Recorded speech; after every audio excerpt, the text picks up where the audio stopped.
আজকের চাউমিনটা যদি খারাপ হয়ে যায় তাহলে বাড়ির সবাইকে কি খাওয়াবো? হ্যাঁ, ঠিক এই চিন্তাতেই রান্না করার সময় আমার হাত পা ঠান্ডা হয়ে যাচ্ছিল, কারণ এতজনের জন্য জীবনে এই প্রথমবার চাউমিন দিয়ে রান্না করছি। হ্যালো বন্ধুরা, আমি কিরণ, আমার নতুন আরেকটি ভিডিও তোমাদের সকলকে স্বাগত জানাই।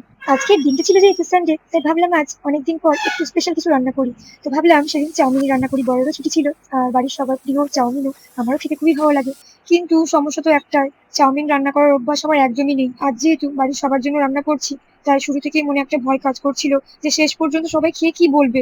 এখানে চাউমিন করার জন্য যা যা উপকরণ, টমেটো থেকে কাঁচা লঙ্কা থেকে শুরু করে চাউমিনটা রেডি করার জন্য যা যা সবজি লাগবে আমি আগে সমস্ত কিছু কেটে কুটে রেখে দিয়েছিলাম। তারপরে এবার ভাজাভুজির সময়, তো চলো এবার একটা একটা করে ভেজে নিই সবগুলো। কড়াইতে প্রথমে তেল দিয়ে প্রথমেই দিয়ে দিয়েছিলাম আমি আদাটা যখন একটু ভাজা ভাজা হয়ে এসেছিল, তারপরে আমি কিন্তু দিয়েছিলাম পেঁয়াজ আর রসুন, যেগুলো কুচি করে রেখেছিলাম সেইগুলো। পেঁয়াজ রসুন আদাটা বেশ ভাজা ভাজা হয়ে এসেছে, আর আমি কিন্তু ঝাল খেতে বড্ড বেশি ভালোবাসি, তাই দিয়ে দিয়েছিলাম আমার মতনই কাঁচা লঙ্কা কুচি। হ্যাঁ, কাঁচা লঙ্কা কুচির পরিমাণগুলো আমি এখানে সত্যিই বেশি নিয়েছিলাম, কারণ আমার একটু একটু বেশি আর কি ঝাল খেতে ভালো লাগে। টমেটোগুলোকে কিন্তু আমি একদম গলিয়ে নেবো, আমার একটু টক টক বেশি ভালো লাগে। আমি আর সস টস দিয়ে রান্না করিনি, ওই টমেটোগুলোই একদম গলিয়ে নিয়েছিলাম। গলিয়ে যে বেশ টমেটোগুলো বেশ বেশি টমেটো ছিল, বেশ টক টক একটা ভাব। শুরু থেকে শেষ পর্যন্ত আমার ভিডিও যদি তোমাদের একটু ভালো লাগে থাকে তাহলে অবশ্যই ফলো অ্যান্ড সাবস্ক্রাইব করে পাশে থেকো, কারণ তোমাদের সামান্য একটু পাশে থাকা আমার কিন্তু অনেকটাই অনুপ্রেরণা যোগায়। যা, টমেটো কুচিগুলো কিন্তু খুব ভালো করে ভাজা হয়ে গেছে।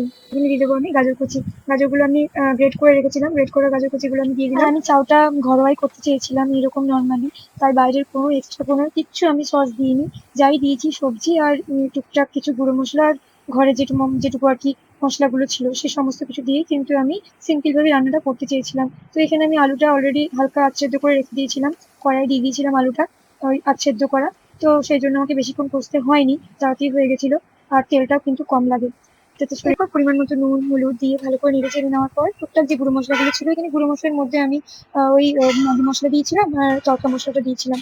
তো চলো সবকিছু দিয়ে কিন্তু আমি এখানে ভালো করে ভেজে নিয়েছি। অনেকটা পরিমাণই ভাজা করেছিলাম, কারণ ওই যে বললাম অল্প অল্প করে চাউটা কিন্তু আমি তৈরি করবো, তাই অল্প অল্প করে অ্যাড অন করতে থাকবো।